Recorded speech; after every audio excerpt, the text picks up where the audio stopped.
Representative Horman, how are you? I'm great. Thank you. Wonderful. Thank you for coming today. You and I have been pinging back and forth trying to get together. You have been extremely busy in JFAC doing all kinds of different things, but we made it here. Do you think, what do you think, last 2 weeks here? I'm hoping next week is the last week. Oh my God. Okay. Didn't we already pass the is the Sin Die Day? Is that the official end, or is that a day that sticks? Like every year it's like, oh, March 25th or something like that. And then you go past it. Or is it officially like when the books close? It's when we close. Okay. So that's like theoretically 2 weeks away. I'm hoping it's less than 2 weeks away. I'm hoping next week is our last week. Oh, week. right. Because it's not, I was thinking it's Monday. No, it's Thursday. Yeah. So we're like, okay, fantastic. Yeah, we finished setting budgets yesterday. So now all we have to take up are those that fail on either the House or the Senate floor. When you say those that fail, what does that mean? They were voted down. They didn't have majority support on the floor, and so we have to redo them. Oh, so then so could you give me an example of a budget that failed? Sure. The Industrial Commission is one that failed. Yesterday, the Office of the State Board of Education failed. It had $5 million in it for some career technical equipment, welding equipment, nursing equipment, stations in science labs, and that failed on our floor. That was $5 million for that, and we'll bring it back to committee tomorrow and redo it, probably without the $5 million in it. And then the $5 million for this technical stuff was not favored by like the House and Senate because they just don't want any more money going to ed? No, it was not favored because it was too much money, too much spending. And so it was a majority of the House members who voted that down. Gotcha. The governor had requested $15 million. We trimmed it down to $5 million in an effort to be more frugal, but at least still get some help out there for programs that have wait lists like welding and nursing. But the House said no. So we'll go back and take it out and try again. Can I ask you something? Education has obviously been this really big topic this entire session. And now governor assigned school choice. We have that, and we're going to move forward, and we'll see what happens in the state. Okay, great. No problem. We're going to work this out. There is a commentary that I hear time and time again from people that are very much against school choice and very much against, the criticism of public school. And they say, look, this is the strategy. Say something isn't working, then take money away, then exacerbate the problem, and then point to the fact that it's not working as a reason you got to take money away. It's like you're causing the problem to fail, or you're causing the program to fail, and then defunding it, which exacerbates the problem, and then you're just pointing at it as a failure. When you're talking about CTE is like this core piece of relevance in Idaho education, right? Like you're saying nursing or welding, whatever it might be. Because look, honestly, not everybody has to go to college. That's very, very clear. And I think that's playing out nationally with like, look, people are investing dump trucks of money with very, very nebulous ROI. Do you worry about that? With like, look, if governor asked $15 million to just CTE programs, that's direct applicability to our economy. You guys trim it down to 5.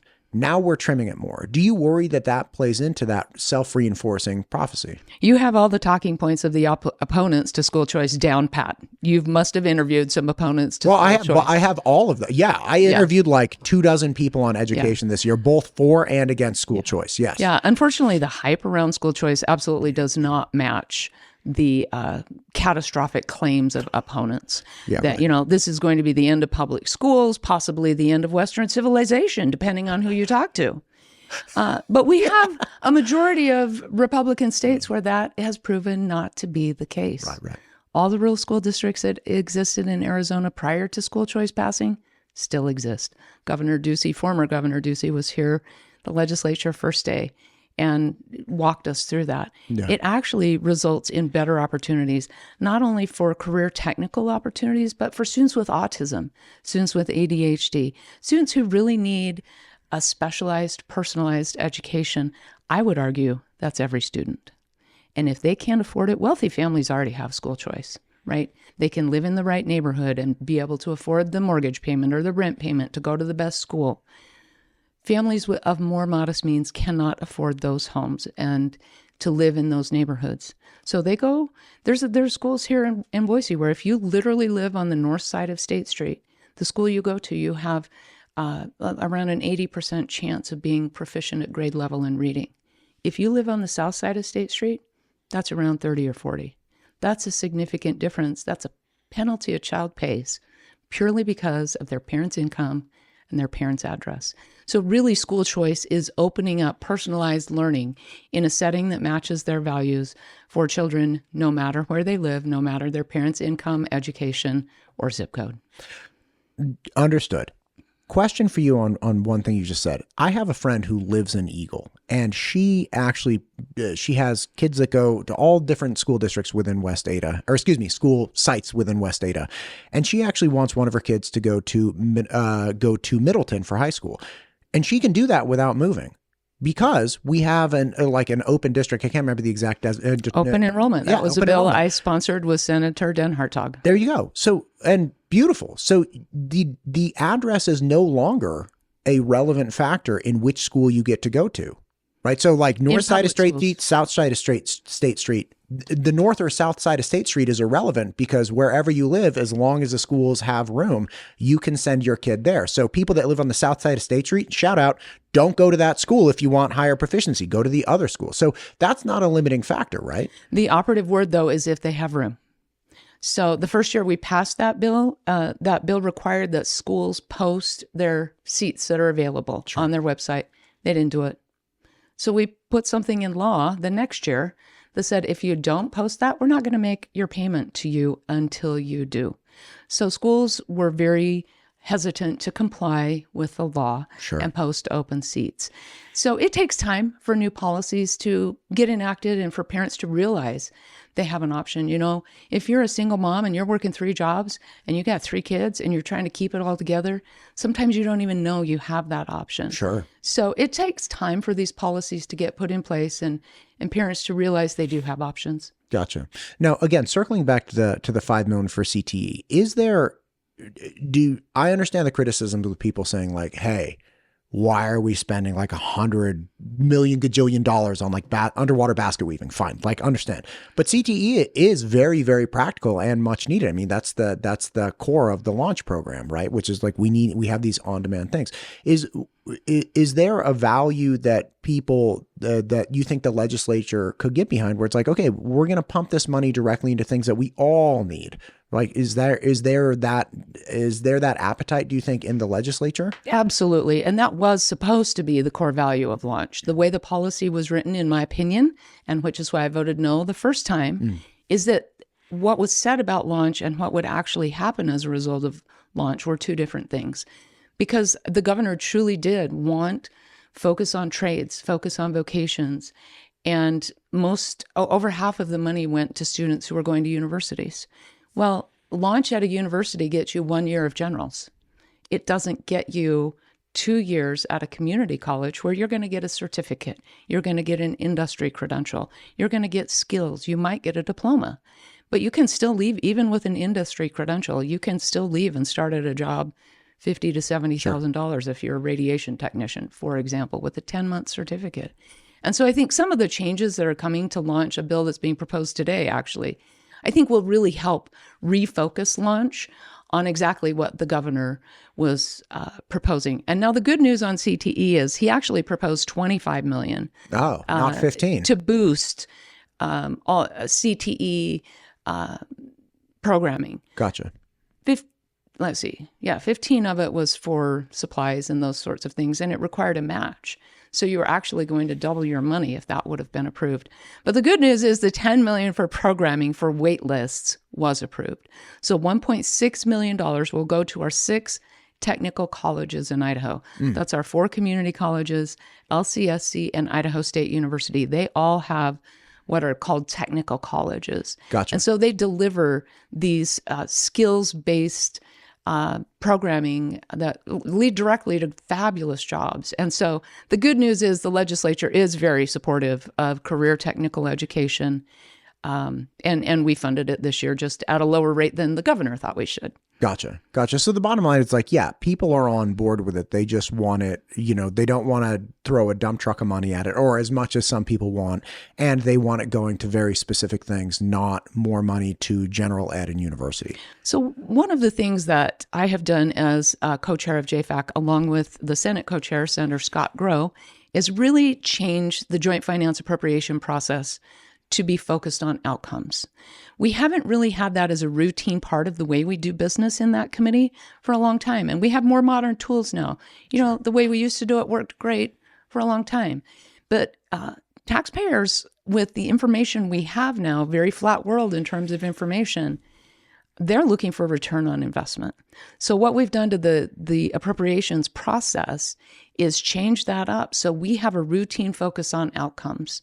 So we have a new fiscal impact team that will be looking at, we made this investment. What did taxpayers get out of it? For the first time in Idaho history, last September, agencies, when they submitted their budget requests, had to answer 2 new questions. 1, how does this tie to your strategic mission, your performance metrics? They've never had to answer that question before. 2, what's a measurable outcome you expect to get if the legislature appropriates this money? That's a massive shift. Whereas before it was just, we're asking for as much money as we can possibly get. Now we're saying, you ask for what you need and you tell us what outcome you expect to get, and we'll be checking to see if you did get that outcome. I love that. The strategic mission thing, not my affair, but the ROI, I've been having this conversation cross industry, which is the idea that we are here collectively and we're all pulling together all these things. That no longer plays with the United States populace. If you look at the medical industry, people don't care about herd immunity at large, or at least there's a large population of people that say, hey, look, if I'm going to, for instance, get my children vaccinated, I need an individual value proposition. You can't just tell me it's good for everybody. Tell me why it's good for me. And there are answers for a lot of those things. And whether or not they're compelling to people is another question, but we need to reframe it. Same thing with public education.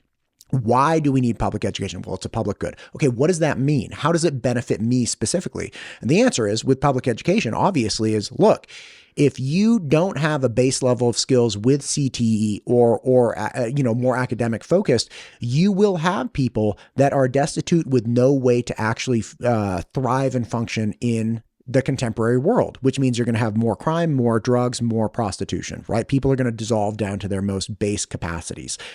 That's an individual value proposition. Do you want more theft and more prostitutes on your street corner? No, you don't. Okay. That's why we need, fewer kids with no skills, right? All of these things. And for you articulating, hey, what is the value proposition to the Idaho taxpayer for this program? What's the ROI? I love that. That's what we need across the board, because then people can get behind and say, okay, for instance, I had Senator Allison Robbie.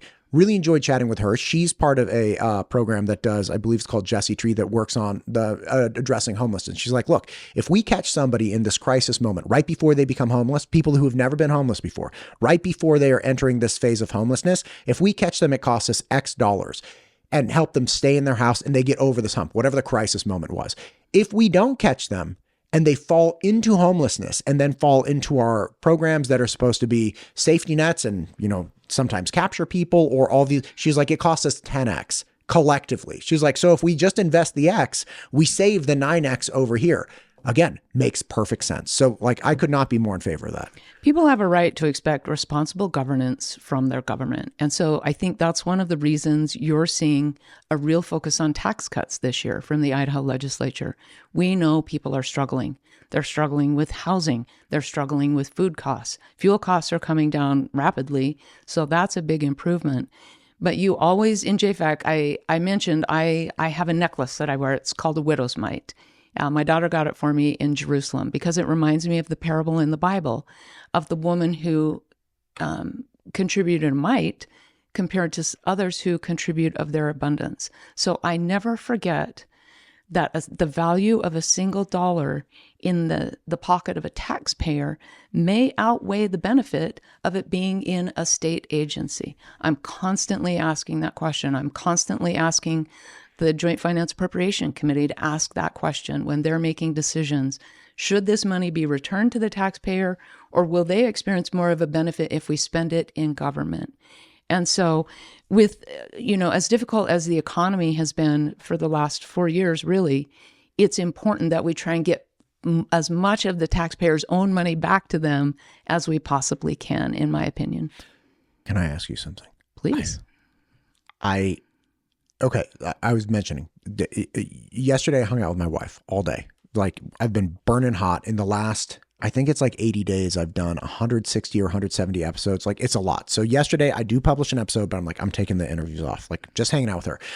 And I was like, hey, listen, there's a new coffee place. Let's go get a coffee because we don't have very expensive tastes. I just like coffee, driving around, maybe grab a bite to eat. We go to this new coffee place that's, like 3-4 miles away. And we get this little, like I get a little latte, fancy bougie.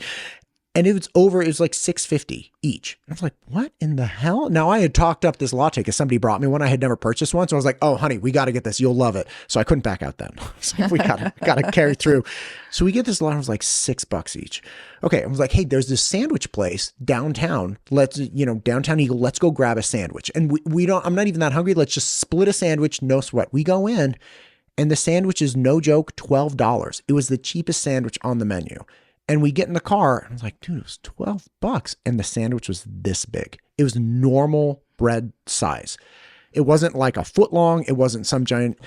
And I looked at this money that we had spent and it blew me away and really, it discouraged me. And I don't get discouraged often, but I thought about, I have 3 boys that are young. It's like, how is anybody going to afford this, a $12 sandwich and a $6 little cup of coffee?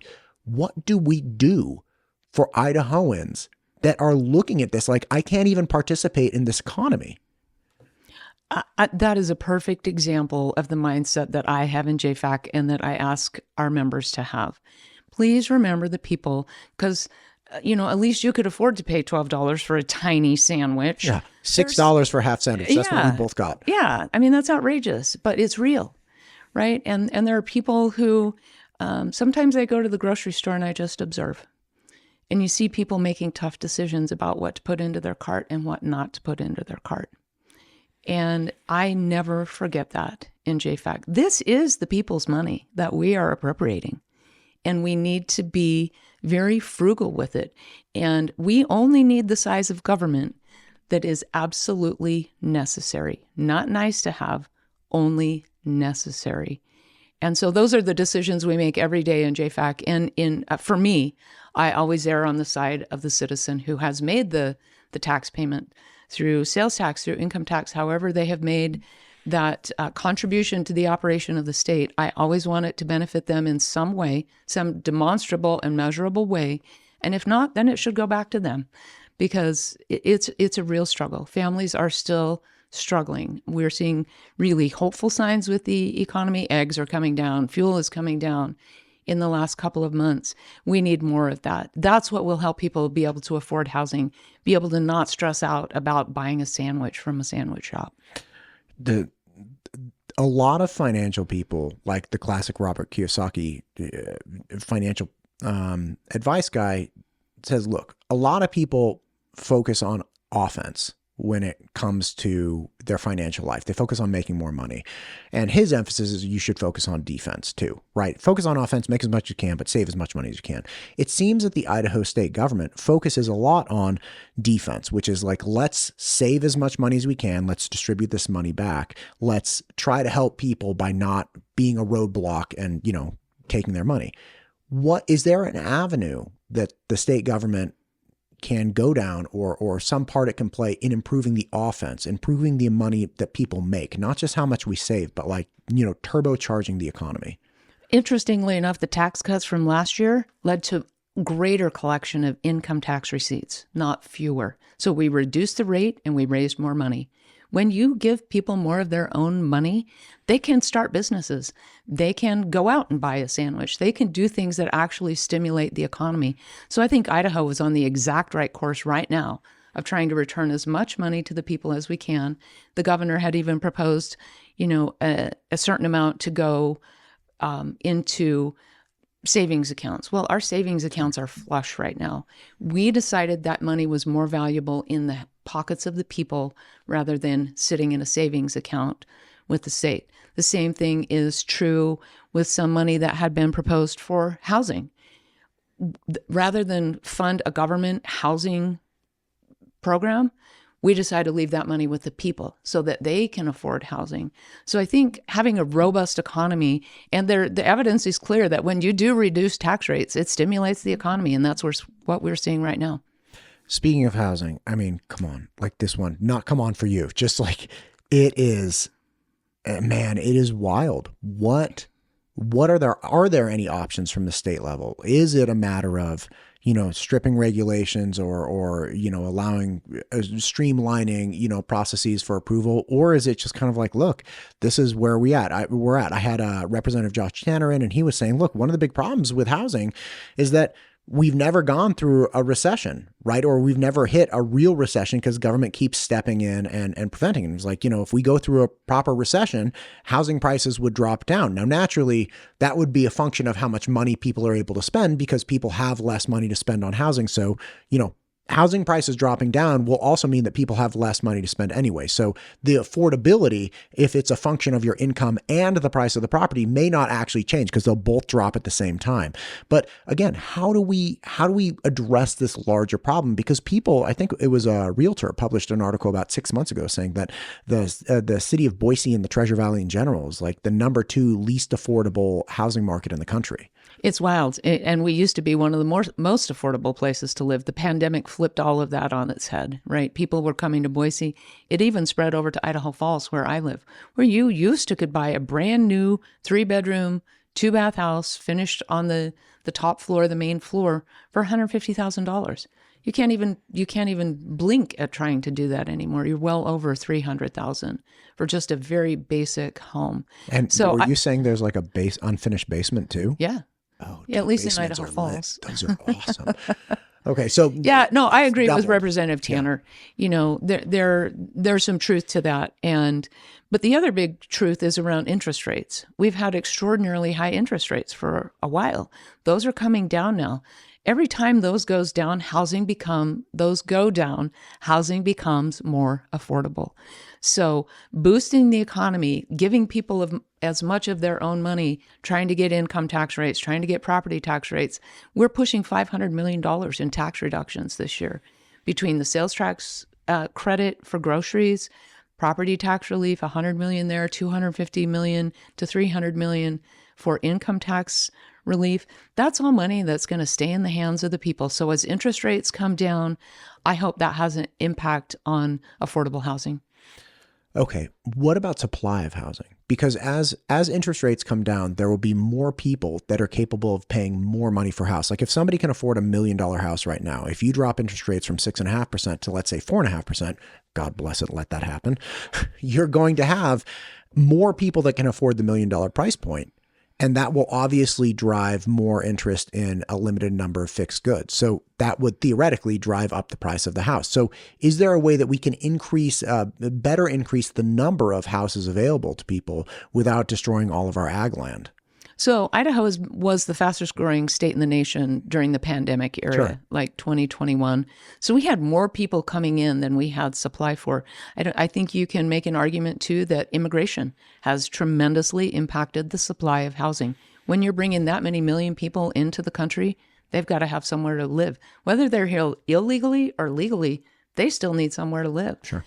And so, yes, I think that our birth rate's going down as well. So people are having smaller families. That impacts the size of the house they need. The younger generation seems to not care as much about home ownership as they do not having yard maintenance and, those sorts of things. So I think the shift in the type of housing that people are looking for is a real thing. You're seeing, in my area, you're seeing apartment complexes that have hundreds of apartments going up in potato fields.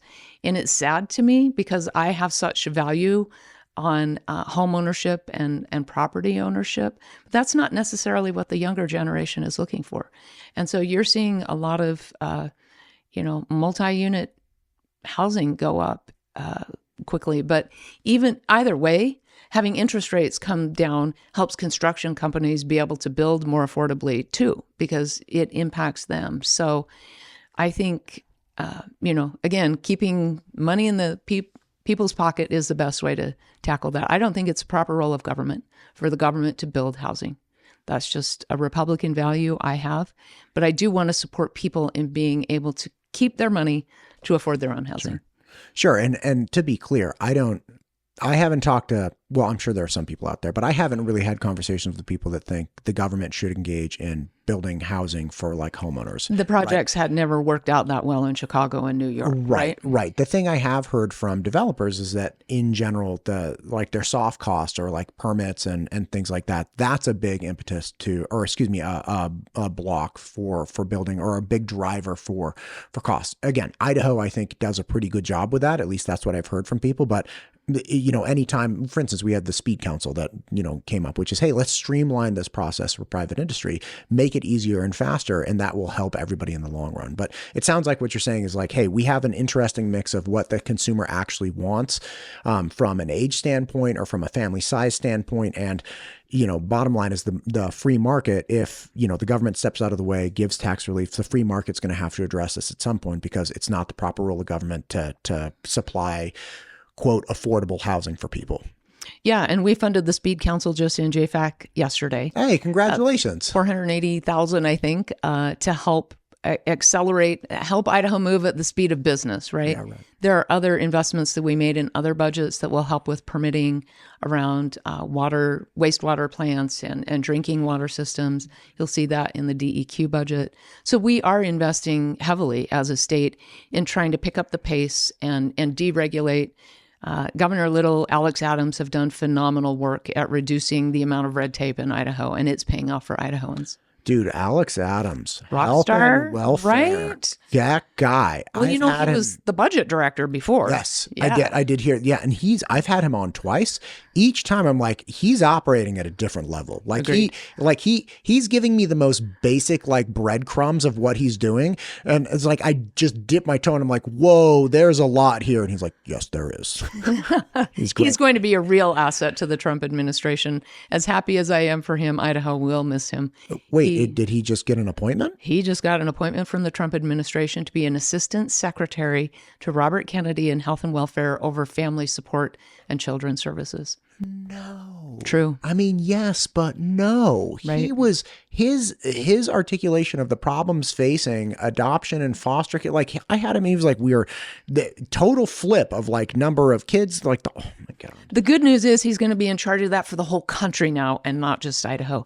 That means great things for children in America. I know it does, but man, I enjoy that guy. Anyhow, he's awesome.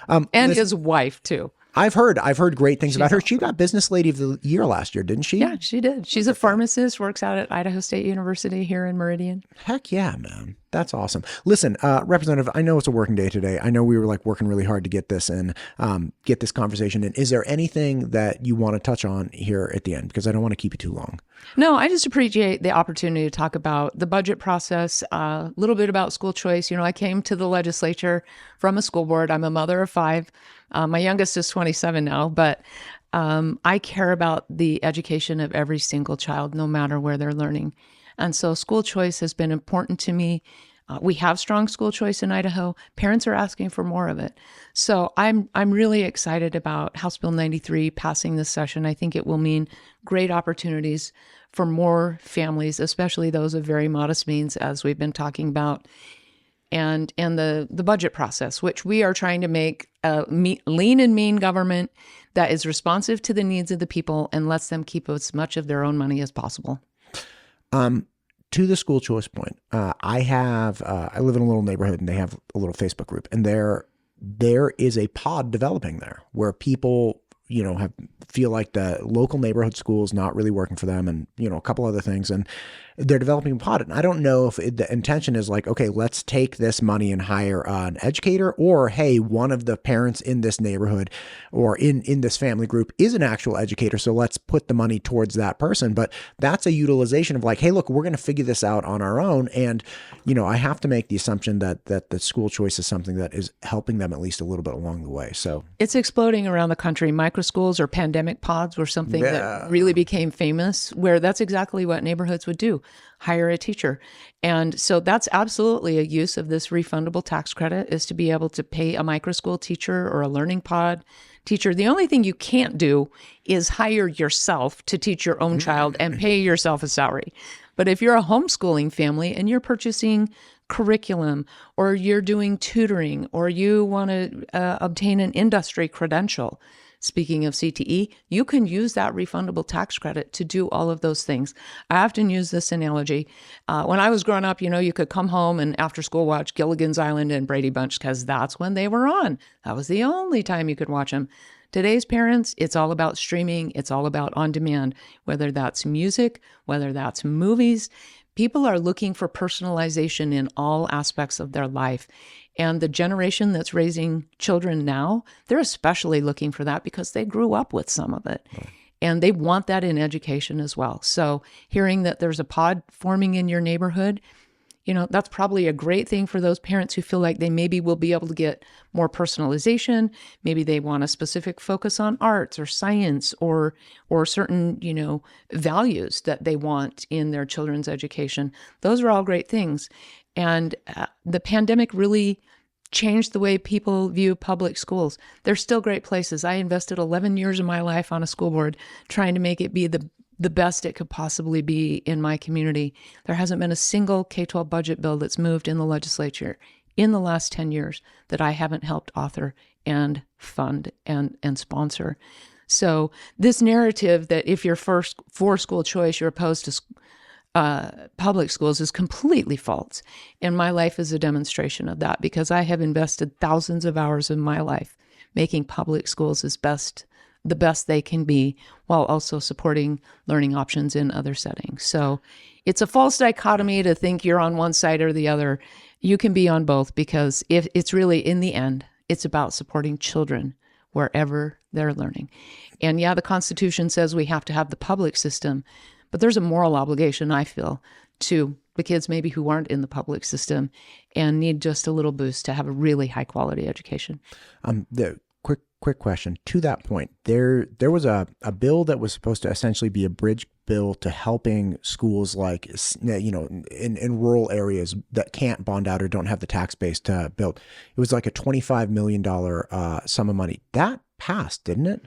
Or it's in the process of passing. I don't know if it's been signed into law yet, but okay. Yes, we took $25 million of existing money. We added another $25 million to it from another funding source. Gotcha. So there's $50 million available that will help rural schools who have difficulty bonding. And that's a great bill. So to your point, here you have a legislative body that passes school choice, and then they also pass a $50 million or essentially are in the process of passing a $50 million line item to help improve, facilities in rural schools. So I very much dislike the idea that it's like you're either with us or against us. You're either for this 100% with no reservation, like guns blazing, or you're completely against it and you're the enemy. It's like, we can't work like that. Like, it's not productive. We've seen how that has played out in our communities and our nation over the last, 10 years. Like, that doesn't work for anyone. Like, it works for people selling newspapers. It works for people that are like trying to galvanize and scare individuals. It doesn't work on a practical level, on a local level, just to be like, you're with me or against me. It's like, can we just be neighbors? Not and effective. Like, come on, man. Yeah. No, we're looking at approximately $400 to $450 million new investment in public schools this year, in facilities, in teacher salaries, in literacy. And you know what? There's 100 more kids in the system this year than last year. So in the time that I've been on the Joint Finance Appropriation Committee helping with the education budgets, funding in total in 2015 has gone from $1.4 billion to $2.8 billion, and it will be even more than that this year. And student population has only increased 8.7% in that time. So we have doubled literally our investment in public education. And even though there's only about 100 more kids, with the most recent numbers we have this year than last. You mean like literally 100 kids in the whole state? Literally. They're only, okay. 100 more kids in the system than we had last year. Wow. So like we went from like 311 to 312 or whatever. Wow, but okay. you have to look at the overall, you have to look at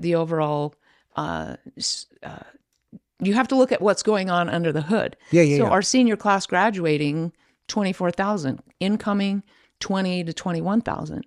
So again, there's just a demographic shift. In fact, we had a debate on this on the floor yesterday. People were trying to accuse us of cutting these support unit numbers, which is the rough equivalent of a classroom, which is unfortunately how we fund public schools. Rather than funding children, we fund this support unit thing that from 1994. It's time for it to go. But it's because the classes graduating are larger than the classes coming in. School choice hasn't even happened yet. And we're seeing all of this movement within the system, out of public into charter, from charter into home or private. Yeah, or whatever. private. There's a lot of movement going on right now. And school choice, the way we passed it this year, hasn't even happened yet in Idaho. So that's something that's naturally occurring in Idaho already. And we'll see more of that next year. But if you look at the other states where school choice has passed, usually it's 1% to 2% of children in the public school system that make a choice for something else, whether that's private, home, or charter. And so this is just part of a trend that's being captured. And I think it's going to continue to happen as families are looking for more personalized options for their children.